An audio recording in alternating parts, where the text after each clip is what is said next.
በነጋታው ዳልሻ ኪዳነ ምሕረት ቤተክርስቲያን ለመጓዝ መንገዱን የሚመራ ረድ ወይም ማርገት ተሰጥቷቸው ጉዞ ጀመሩ።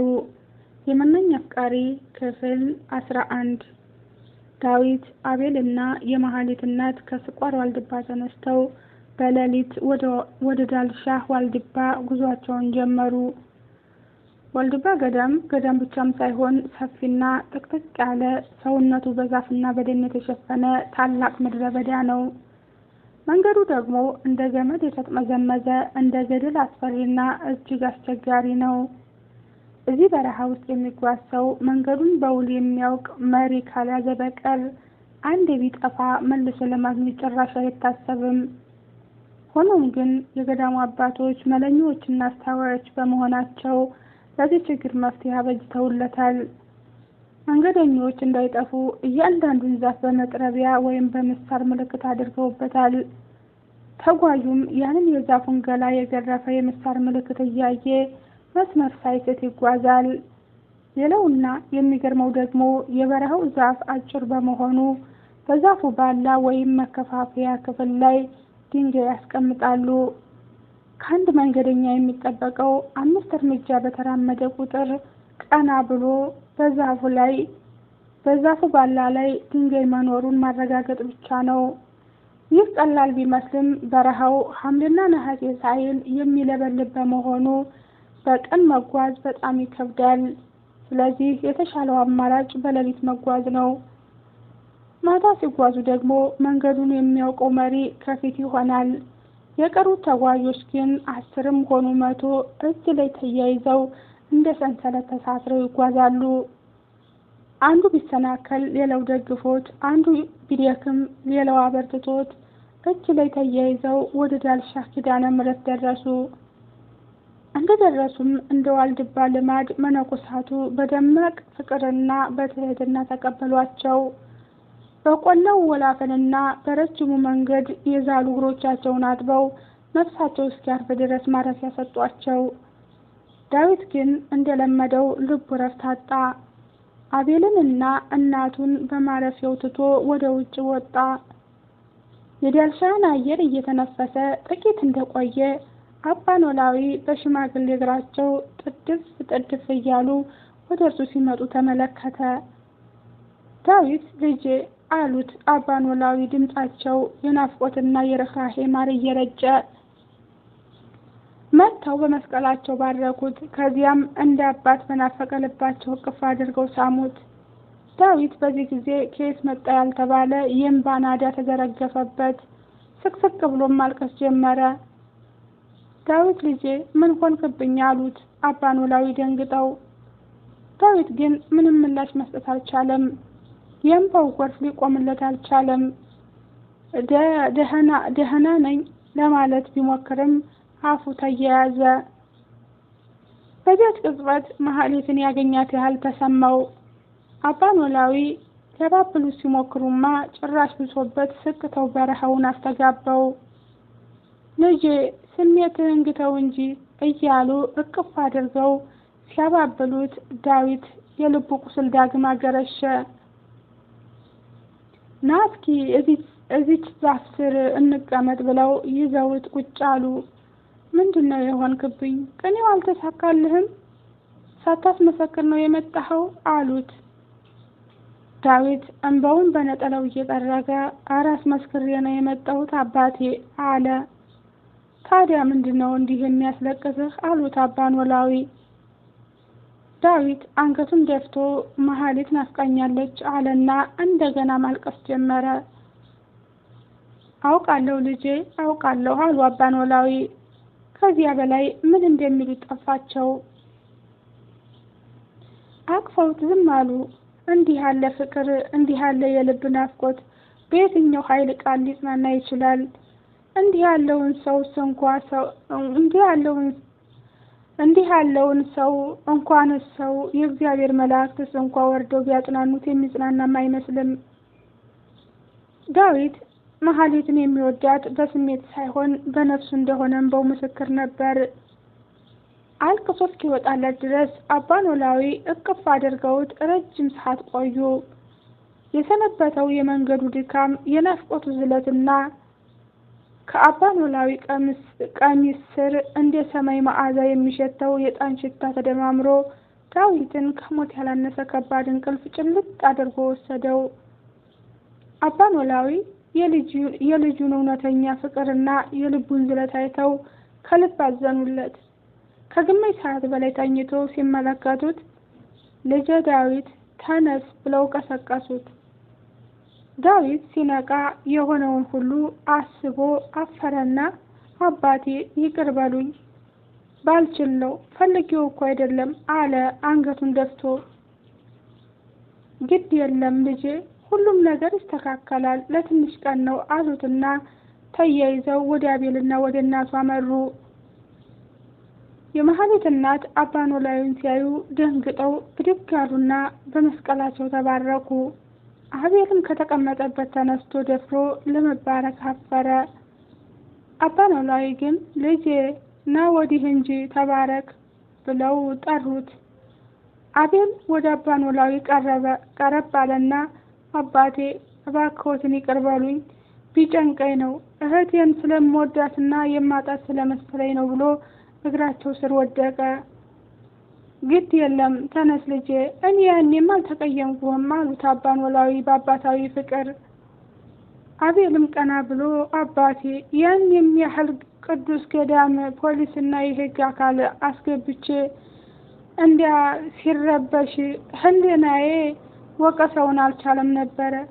ለዛ ነው በነጋታው የሄድኩት እንጂማ ተሰነብት ነበር አይደል አለ። አባ ኖላዊም በል ግድ የለም፣ የሰው ልጅ ትልቁ ነገር ባሳለፈው ጥፋት ራሱን መውቀሱ ነው አሉት። ከዚያም በደንብ ከተግባቡ በኋላ ነሐሴ 21 ቀን መሐሌት ከመመንኮሷ በፊት እናንተን ለማየት ትመጣለች፣ ያኔ ተገናኝታችሁ ትነጋገራላችሁ የሚለውን የምስራች አበሰራቸው። ከዚያ ቀን ጀምሮ የመሐሌት እናት እንቅልፍ ባይናቸው ሳይዞር ስለ ልጃቸው እያሰቡ 3-4 ቀናት አልፈው ቀኑ ደረሰ። ቀኑ ነሐሴ 21 የእመቤታችን በዓል። ይህ ቀን ለእሳቸው ልዩ ነው። የጠፋች ልጃቸውን ለማየት ጥቂት ሰዓታት ብቻ ቀርተዋል። ዳዊትም የመሐሌትን ዓይን ለማየት የጓጓው ፍላጎቱ የትየለሌ ነበር። አቡነ አሮን ገዳም ውስጥ እንኳ ድምጿን እንጂ ፊቷን አላየውም ነበርና። ኪዳንና ቅዳሴው አልቆ ዕለቱ እሑድ ስለነበረ ረፋድ 4 ሰዓት አካባቢ ታምረ ማርያም ተነበበ። በገዳሙ ስርዓት መሰረት ዳቤ ወይም መክለፍ ተቀመሰና ሁሉም ወደየበዓቱና ወደየዋሻው ተመለሰ። ዳዊት፣ አቤልና የመሐሌት እናት በአንድ ትልቅ ዋርካ ስር ቁጭ ብለው በጉጉት እየጠበቁ ሳለ ከሩቅ 2 ሰዎች ሲመጡ ተመለከቱ። ሰላም ለእናንተ ይሁን፣ እንዴት አደራችሁ አለ የአንዱ ሸምገል ያለ ድምፅ። ዳዊትና የመሐሌት እናት ቀና ብለው ሲመለከቱ አባ ኖላዊና በነጭ ነጠላ ተከናንባ በዝግታ የምትራመደው መሐሌት ናት። በዳልሻ ኪዳነ ምሕረት ቅጥር ግቢ ውስጥ ያለው አየር በድንገት የቆመ መሰለ። ያ ተራራ የሚያክለው የብዙ ዓመት ናፍቆት ዛሬ በሰከንዶች ውስጥ ሊፈነዳ ተቃርቧል። እናትና ልጅ ከስንት ዓመታት ስቃይ በኋላ ዓይን ላይን ተገናኙ። የመሐሌት እናት ማመን አቃታቸው። ተንቀጥቅጠው ከተቀመጡበት ተነሱና ልጄ፣ እናቴዋ፣ የኔ ስስት ብለው እቅፍ አድርገው እንባቸውን ዘረገፉት። እናትየው መናገርም ሆነ መቆም ተሳናቸው። ይባስ ብሎ መሐሌትን ፊት ለፊት ሲመለከቱ አንጀታቸው ተላወሰ።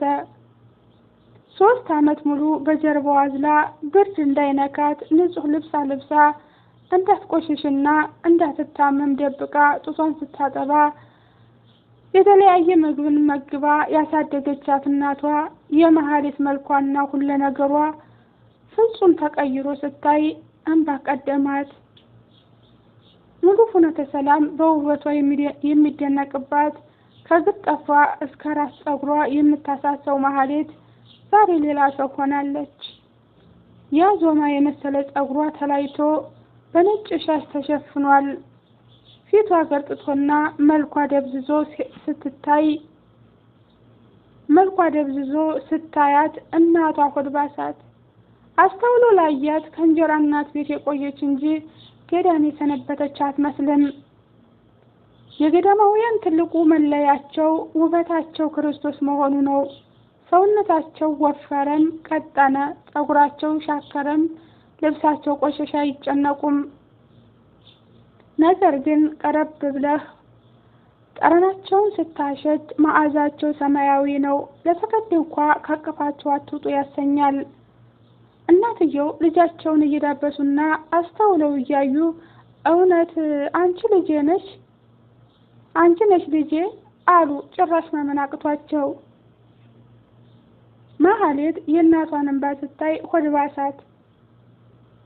እንደ ጨረቃ በሚያበራው ፊቷ ላይ የእንባ ዘለላዎች እየወረዱ እናቴ ደህና እኮ ነኝ ተይ አታልቅሽ እያለች የእናቷን እንባ በመዳፏ ጠረገች።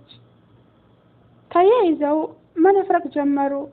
አቤል እና ዳዊትም ለእኛም ወረፋ ስጭን እንጂማ እማዬ ብለው ተጠምጥመውባት አቀፏት። በተለይ የአቤል ልቅሶ እነሱን አልፎ የገዳሙን ጫካ እናወጠው። አቤል በሕግ ተመርቆ በፍኖተ ሰላም ከተማ ጠበቃና የሕግ አማካሪ የሆነ ጀግና ቢሆንም ሆዱ ግን ከእናቱ የባሰ ልዕልና ተላላ ነው። ኧረ አቤል በእግዚአብሔር ምን እየሆንክ ነው አለችው ማህሌት። አቤል ግን እየተንሰቀሰቀ የምሆነውን ብሆንስ አላት። ማህሌትም ይሄ ቅዱስ ቦታ ነው፣ ብዙ ቅዱሳን በየዋሸዋሉ አትረብሿቸው እንጂ ብትለውም አቤል ግን እኔ አልችልም። ቆይ ግን ምን አጎደልንብሽ? ምን በደልንሽ? ምንስ አስቀየምንሽ? ሳትነግሪን እንዲህ ብን ብለሽ የጠፋሽው አላት። ማህሌትም በአጋጣሚ ወጣሁ፣ ለመመለስ ደግሞ ጭራሽ አልሆነልኝም። እዚህ ያለው ፍቅር ያባብላል። እናንተ ራሱ እዚህ ትንሽ ብትቆዩ የምትወጡ አይመስለኝም አለችው። ከዚያም ወደ ዳዊት ዞር አለችና ዳዊቴ እንዴት አለህ አለችው። ዳዊት ስቅስቅ ብሎ እያለቀሰ ደህና ነኝ፣ አንቺስ እንዴት ነሽ አላት። እኔ ደህና ነኝ። ምን ሆነ ነው እንዲህ ከሳስተህ ፊትህ ሁሉ እንዲጠቋቁሮ? ምን ነው ወንድሜ ስትል ጠየቀችው። ዳዊትም አይ ማሂ ምን ያልሆንኩት አለ? ቀኑ ይመሻል ይነጋል እንጂ እኔ ምንም የማውቀው ነገር የለም አላት። ማህሌት ግን ተው እንደዚህ አትበል፣ አንተ ጎበዝ ልጅ ነህ። እዚህ እንድደርስ እኮ የአንተ ሀሳብና ምክር ነው ያገዘኝ አለችው። ዳዊት በቁጭት እንግዳውስ ምን አለ ያኔ ምላሴን ቢይዘው፣ እኔ መንፈሳዊነትን እንድትላበሽ እንደ ዘመኑ ሴት እንዳትሆኝ መከርኩሽ እንጂ መቼ መንኛልኩሽ አላት። ማህሌትም እግዚአብሔር በአንድም በሌላም ያስተምራል አለች።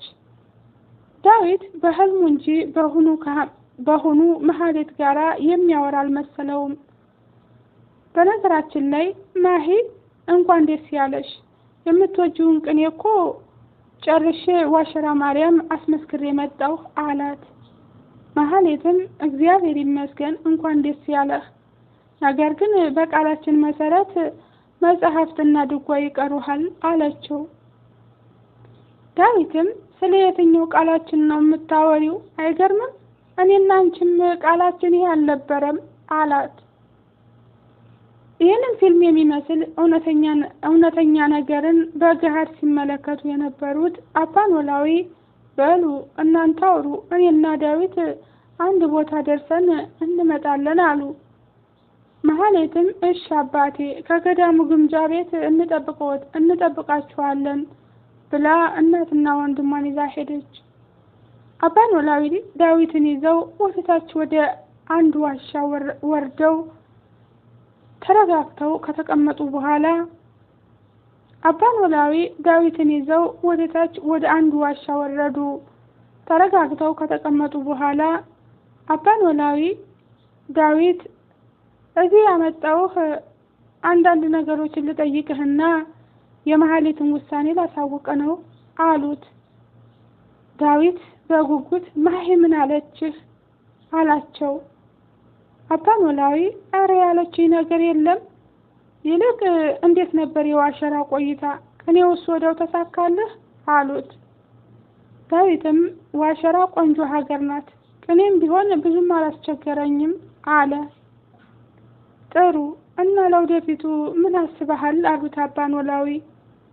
ዳዊትም ምን አስባለሁኝ አባቴ፣ እኔ ግራ ገብቶኛል። ሰማይ ምድሩ ጨልሞብኛል። እንኳን ለወደፊት የሚሆነውን ይቅርና ከሰዓት ምን መስራት እንዳለብኝ አስቤ አላውቅም አላቸው። አባ ኖላዊም ለምን ዳዊት ሲሉ ጠየቁት። ዳዊትም ደከመኝ አባቴ አለ። አባ ኖላዊ መልስ አጣ። ዝም ብሎ ማንሰላሰል ጀመረ። በመካከላቸውም ዝምታ ሰፈነ። ዳዊት ዝምታውን ሰብሮ የማሂ ውሳኔ ምን ሆነ አላቸው። እንደ ጻፍኩልህ ነው፣ ምንም የተቀየረ ነገር የለም። በ24 ምንኩስናን ትቀበላለች አሉት። ዳዊትም ይህንን ያህል የተንከራተትኩት በከንቱ ነው ማለት ነው አለ። አባ ኖላዊ አይ በከንቱማ አይደለም፣ ብዙ በረከትን አግኝተህበታል አሉት። አባቴ መመንኮሷ ግድ ከሆነ እኔ ከዚህ ገዳም መሄድ ይኖርብኛል አላቸው። እንዴ የት ነው የምትሄደው አሉት አባ ኖላዊ። እግሬ ወደ መራኝ፣ እስካሁንም እሷን ብዬ እንጂ ከአንዱ ገዳም ወደ ሌላ ገዳም የምንከራተተው እሷን ካጣው የትስ ብሄድ አለ ዳዊት በሁለት አይኖቹም ባያፈሰሰ። አባ ኖላዊም ተው ዳዊት፣ አንተ ጠንካራ ልጅ ነህ እንጂ በትንሽ ነገር የምትወርቅ ስር የሌለው ዛፍ አይደለህም አሉት። ዳዊት ግን ማሂ ጋር ስሆን ነው ስር የሚጠነክረው። አባቴ እባክዎትን ማህሌትን ይለምኑልኝ፣ እኔ ያለሷ ጎደሎ ነኝ። እንደምታየኝ እናቴን ያጣሁት በልጅነቴ ነው። እሷ ደግሞ እንደ እናት ሆና ያበረታችኝ ብርታቴ ናት። እኔ እሷን ካጣሁ ወይ አብዳለሁ ወይ እሞታለሁ። እባክዎትን ይለምኑልኝ አለ ከተቀመጠበት ተነስቶ ጉልበታቸውን ይዞ። አባ ኖላዊ በረጅሙ ተንፍሰው ልጄ ውስጥህን የተረዳሁት ድሮ አቡነ አሮን ገዳም እያለህ ነው። እስካሁን ያልጠየኳት ቀን የለም።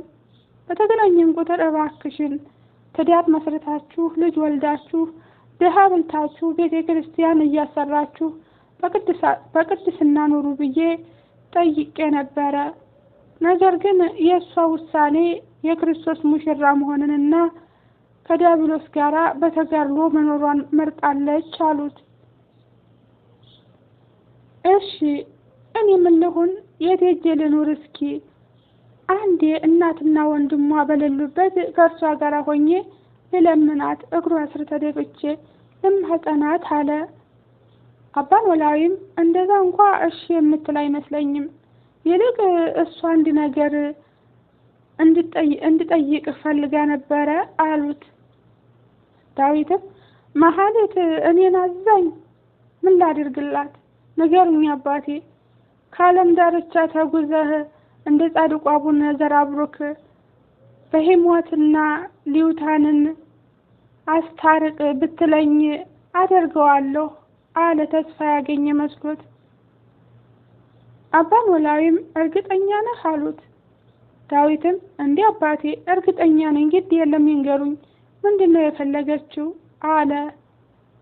አባ ኖላዊ ትኩር ብለው አዩትና በ24 እግዚአብሔር ፈቅዶ ለምንኩስና የምትመረጥ ከሆነ በዕለቱ ቀዳሽ ዲያቆን ሆነህ እንድታመነኩሳት ትፈልጋለች አሉት። ዳዊትም በተቀመጠበት ፈዘዘ። ጭራሽ እኔ ቀድሼ እንዳመነኩሳት ነው የምትፈልገው አለ እየተንተባተበ። የመናኝ አፍቃሪ ክፍል 12 ይቀጥላል።